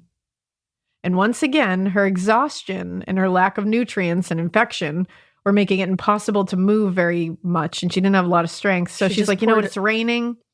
I'm going to stay in the shack until the rain passes. Okay. I think a lot of this is her mom. I do too. Like the universe and her mom working together to make sure. Because in the afternoon, the rain finally stopped, and she was still alone. So she made the decision to move, but unfortunately, her body still just wouldn't even stand. Like she had no strength. I mean, she just had to pour gasoline into her arm. Exactly. It's almost like something was working there to keep her there. To keep her there. So she decided to rest another full day. She was like, I'm going to give myself another full day to regain some of the strength, and then I will start moving again. I might as well just stay in the shack while I can. So she's in a serious state of despair at this point. She hasn't eaten even a little something in over 6 days and has only drank dirty river water. She's been bitten on every inch of her body by a variety of insects. As she tried to sleep and they're buzzing in her ears, she's cold, she's soaking wet. Suddenly her brain begins telling her that she was correct. More people survived the crash, but they stayed put and they were saved. That's what her brain is telling her now. Oh, You were no. correct. Yes, people survived, but they were all saved, and you're left here. No. Alone. No. This was, she said, this was just, she was like, I was the only one left. I was the only one that left the crash site, and now I'm stuck in the jungle forever because of my decision. No. That's what she said. Like, her brain just started going against her. And in her book, she said she thought to herself, how strange is it that a person can disappear just like that and no one knows about it? It is crazy. So she just lays in the shack for most of the 11th day, just trying to catch something like a frog to eat. She was seeing them. She just couldn't catch them. She never gets one. The hunger really starts to shut her body down even more. And as twilight seeps in and another day passes behind her in the jungle, she hears it. Voices in the distance. Immediately she sits up, but then just as quickly, her head tells her, that's just another auditory hallucination. Don't listen to it. She doesn't want to get excited, but she keeps hearing them. And then she's hearing them getting closer and closer and closer. And she's still trying to convince herself that this is just another hallucination when suddenly 3 men just emerge from the jungle. Immediately, they all like jumped back when they saw her in the shack. Because it was their shack. So they were just like, what the fuck? But they look at her and they knew about the plane crash. Oh my God. And they're like, holy shit. She was almost too stunned to speak, but she quickly regained her composure and said in Spanish, I'm a girl who was in the Lansa crash. My name is Juliane. Oh my God. These 3 men were forest workers, and they immediately hustled Juliane to safety. Oh my God. They brought her back to their camp. They fed her. They gave her clean water, dry clothing. They helped to tend to her wounds to the best ability they could. Oh my God. They even took out more maggots out of her arm themselves. Stop. They then praised her for staying at their shack. They were like, that was a brilliant decision. We're so glad you did that. And they said, if you had left that area, you would have never been found because like the rainforest, as you go further out, gets more uninhabited. You would have been going deeper into it. And they said her body, by the way, like the condition they found her in, they said your body would have given out by tomorrow. You'd be gone. Like there's no way you were going to be living. Wow. And they said that if she had even tried to float down the river, that would have been out. She was literally on her last breaths, essentially, when they got her. That was her strength and her mom with her. No fucking doubt in my mind. Exactly. They weren't, and what's even crazier, and this is why I'm like, holy shit, everything worked.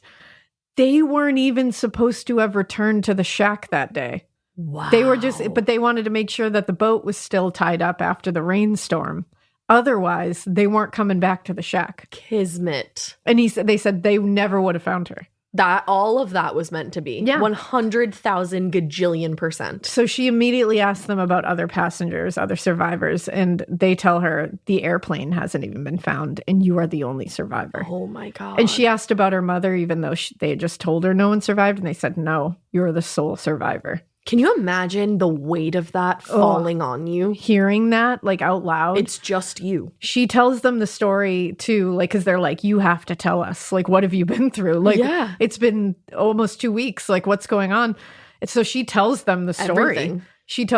And they kind of tell her, too, like, about the massive search that's been going on. And she's like, I heard the planes. And they're like, holy shit. Like, they were on top of you. Like, that's wild. And they're telling her, like, you know, they like everyone thought everybody was gone. No one thought that somebody survived. Like, no one's going to believe this. She told them about like going down the river, about the vultures. She told them everything. The alligators. Yeah. And they tell her that the next morning after she sleeps, a real sleep, they will take her to Terna Vista where they can get her proper help and medical care. They're angels. And Juliane couldn't sleep that night, even though she was safe. She was like, I just couldn't believe I was going to get out of here. Yeah, she's probably so excited. Now, it is very shortly after Juliane's discovery that it's like headline news worldwide. A lot of lies were told because the press. Mm-hmm. They somehow tried to make her story like even more sensational, which like, they it did not already have is. to. Like they were saying that like she had like made a makeshift raft that she lived on for 11 days. And it's like, no, she didn't. Yeah. And I think it's even more impressive that she didn't. And that she woke up under 3 bodies or something like that. And she's like, no, I didn't. Like that. None of that was true. Why would you? Why does your brain even go there? And the Times actually quoted Juliane as saying, and this isn't not a real quote. They quoted her as saying, I felt a sensation of emptiness, but I don't remember anything else until I woke up on the ground with 3 bodies on top of me. She didn't say that. How do you do what? And then they said that she told them that she survived by eating the Christmas cake, which she had been taking to her father. And she's like, nope, that And she's wasn't like, even mine. That wasn't my Christmas cake. And I didn't eat it. So what's worse is in the days that followed the rescue, also the press started to kind of turn on her a little bit. What? And they started saying, well, she ran away from injured passengers who could have been helped. No, honey, they And were she left them 3 to fend feet for themselves. into the ground or just gone. Yep. Like, fuck off. Yeah. Luckily, for the most part, the overall tone and the most of the tone was celebration that she was alive. Isn't it wild that there were trolls in this situation? There's trolls in every situation. Trolls will always. They will always find a way to be miserable. Trolls be trolling. But they spent, so these 3 men and Juliane spent 11 hours on a boat going to Terna Vista. God. Once they arrive in Terna Vista, she's taken to a hospital where she's finally able to get real treatment and medicine for the various infections she was suffering from. Unbelievably, she has to fly to Yarenkoka, I believe it's called, to get better medical treatment. And this is where she would actually stay and be stabilized. But she was absolutely terrified. This obviously. is less than 2 weeks after she fell out of the from the sky. Yeah. But she was also so out of it and had no strength. So she was like, I couldn't fight it. I just got on the flight. I just needed to get to a hospital. Better medical But attention. like, holy shit. Wow. And she wouldn't have lived if they tried to take her a slower way. Like, she had to get on this flight to get there. It's almost like a med flight. Juliane spent months in that medical facility in Yarenkoka, but she was strong. And by March, she was back in Lima and back in school. Oh my God. Yes. She loved being back in her normal routine and around those she loved. Her dad. But the press were fucking nightmares and they hounded her day and night. It's like, leave her alone. Day and night. So because of all the craziness, her father Hans actually had her sent to Germany to get away from it. She lived with her grandmother and her aunt there. Mm-hmm. And Juliane said that he had good intentions moving her there, but she felt very betrayed by it because she said she was in such a state. She just what she got had been reunited. through, and she had lost her mother in that way, that she was like being sent away, felt like I was abandoned. Yeah. And that's not his intention, but like he was also going through the trauma that he had gone through. So it's like this was just all a lot of confronting a lot of different trauma. Well, and I'm sure in his mind, he probably felt like she needed to be with her grandmother as like a maternal figure, even. I think he just didn't know what to do. And with his own grief of losing his wife, which he and his wife were so close. Like they were it was just together in the jungle 24/7. You know, like their bond must have been outrageous. Absolutely. So it's like this is just unthinkable. It's so layered. And she said, Panguana and my school were the only things left for me. And she said that's when she felt the sense of abandonment. Oh. Unfortunately, Hans was very understandably devastated by the loss of Maria. And Juliane said she, quote, suspected that for him it was a problem that I survived and not my mother. Oh. And what I think she means by that is that only one of us came out of that. Yeah. Not that it was bad that it was her who came out of that. It was just like, I would rather have both of you. And I think, like her I really there want both of you. Would be a reminder constantly. And she looks like her mom. Yeah. Like, you know what I mean? Like she has a lot of her mom's features. I'm sure that's like really tough. That's on a different level of trauma. And it's a different grief. Like, I don't know that grief. No. I can't imagine hope I never that grief. know that grief. I don't know the grief that Juliane was going through, and I don't know the grief that Hans was going through. So I'm not going to judge either or. I have no idea what that feels. And that makes me want to cry right now. And Juliane loves her parents and respects her parents to this day. She does not have bad things to say about what happened here. I don't think anybody could have handled that situation. I don't think there is a proper way to handle that situation. I don't know I honestly don't know what the way to handle it would have been. But Hans left Panguana for Peru in 1974. He just kind of left and didn't say goodbye to anybody and didn't tell anyone. He just started living in Germany, but everyone said he was just never the same. Like it just destroyed a huge part of him. He died in 2000 at 87 years old. Wow. Juliane said their relationship definitely changed when she came home. That's really sad. It never really recovered, but she kind of she could understand in some way. Okay. Later, Juliane actually learned she wasn't initially the sole survivor of that crash. When the crash site was later found, they discovered bodies and were able to bring them out of the jungle. And there was also evidence that at least a few of them, 17 to be exact, had survived the fall from the sky. Wow. But their injuries were so significant that they died very shortly after hitting the jungle floor. One of those people was Maria. She survived initially? Yeah. But she was nowhere near Nowhere Juliane. near at all, yeah. Like nowhere near her to find, nowhere near where she would know where she was. But they were able to recover her body? They were able to recover her body. She said Juliane said when she found this out, it did shatter her, knowing that her mother had survived at some point and that she wasn't near her. Yeah. Now, an investigation into the crash found that the crew was under a ton of pressure to keep the schedule on that flight because things had fallen behind during the holidays, so they pushed through the storm instead of diverting around it and adding more time to the flight. Like, dude, time is made up. Fatal Lightning error. is not. Yeah, fatal error. That's ridiculous. Also, the plane was in terrible shape. Like I said, it was put together with scraps of other plane to begin with, and after this, Lansa shut down. Good. Bye, Lansa. Now, Juliane did not return to Peru for a decade. And honestly, I probably wouldn't ever return, but she was a PhD student. Oh my God, of course she was. Yeah, and had an opportunity to study Amazonian bats in Panguana. Again, the place where she had lived with her parents and formed such a strong bond with them and foundations for her eventual unbelievable survival. And she took the opportunity and spent 18 months living in Panguana finishing her dissertation. My God. After surviving in the jungle, she went back to the jungle. She's the most badass woman I think I've ever heard of. She also became the director of Panguana after her father died. Wow. And in the 1990s, she returned to the crash site with director Werner Herzog, the actual crash site. And he was the one who was supposed to go on that plane with his crew. Exactly. And she said this is when she really realized how badly she wanted to return to the jungle. And she wanted to preserve her parents' legacy. She said this was when it hit her. And she said the way she looks at it, quote, "The jungle caught me. It saved me. It was not its fault that I landed here." Yeah.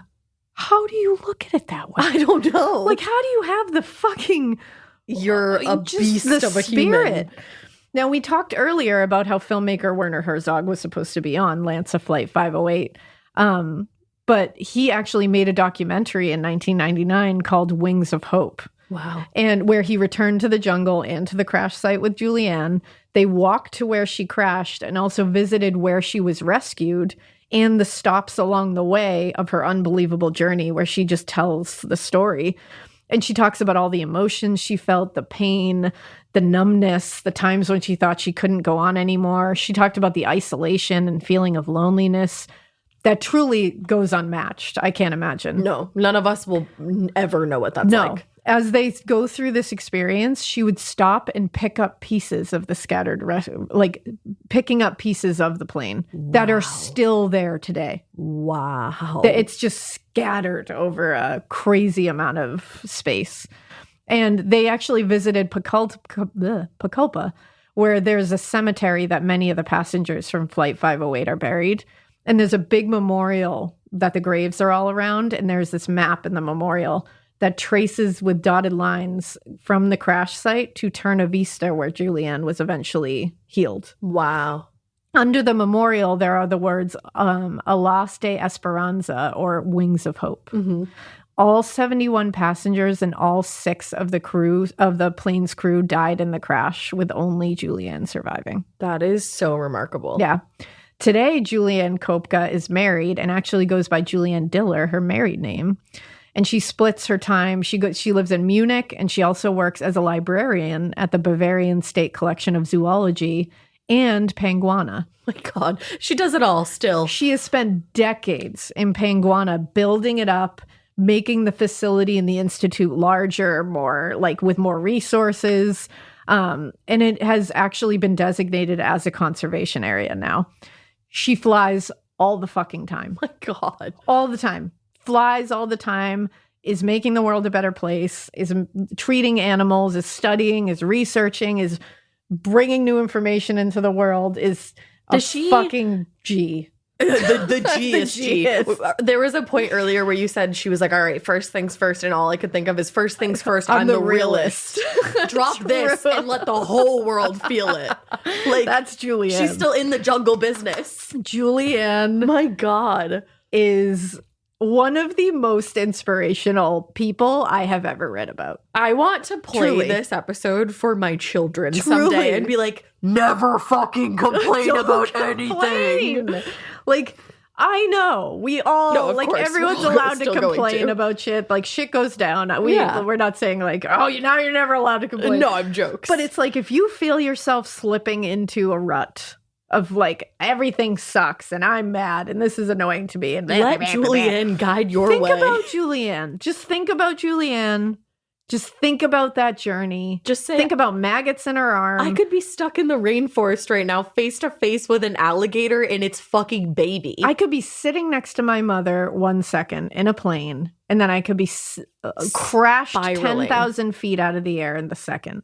And then I could spend almost 2 weeks battling the Amazon fucking rainforest You know what's fucked? just to survive. We're going to be on a plane in 2 weeks, and that's fucked. Yeah, but you know what? It's okay. This plane is from 2000 and whatever. Yeah. This plane can withstand a lightning strike. Whew. This plane has had regular maintenance. This plane has a very professional pilot. Yeah.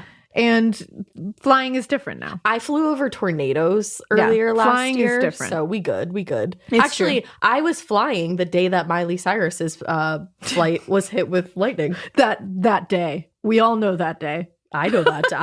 Do you know where you were that day? How could you forget that day? I was on a flight and she was too, and it got hit by lightning. But she was fine. But she was Exactly, because the planes can withstand lightning now. That's my point. And also, no plane has ever crashed due to turbulence. There you go. So you can take that with your hat. And Jell-O. And Jell-O. Oh yes, if you, I don't know if I've mentioned this before. I think maybe. Maybe I have, but if I have, hear it again. If you haven't, here you go. There's a TikTok where this girl said that she heard from a pilot that if you ever get nervous about turbulence and you can't understand what it is, because it is a little very scary. I was going to say a little, it's very scary. I like shit my pants every time there's No, it's a little horrible. bump. She put a little rolled up piece of paper in a little cup of Jell-O, and she put it in the middle. And she said, here's the plane, and the Jell-O around it is the air that you're flying through. And then she taps the Jell-O, and you see the Jell-O just kind of wiggle. And she said, is that piece of paper going to drop? And you say, no, TikTok, it's not. And she TikTok, says, really? that's because there's all this air pressure underneath and all this air pressure on top and on either side. And that little piece of paper isn't going anywhere. It's just jostling around because the air is jostling around. Boom. And then she said, anytime you get in turbulence, just think of that. Think about Jell-O. Yeah. And I'm telling you, it helps. The last time I was on the plane, I thought about Jell-O. That's what I thought about too. And it helped me. Oh. But again, I will link some of those books in the show notes in case you are a fearful flyer or if you're not and you're just interested in it. Yeah, totally. But I'm telling you, Juliane did it. Juliane still forever. does it. She gets on a plane so I can get on a plane. Juliane forever. Yeah, Juliane for life. She's a inspirational bish. To say the least. Yeah, I love her. Wow. Well, with all of that being said, I thought this was going to be a short episode, by the way. You're insane. You always think it's going to be a short episode, and then we have like 4 parts. Yeah, But we love you for it. I try. And we love you guys. We love you. And we hope that you keep listening. And we hope you keep it weird. Oh, weird. I was like, why'd you just say weird? I don't know, because we did I don't know. I don't know. We were like, It's giving sinister, babe. it's giving dark sided.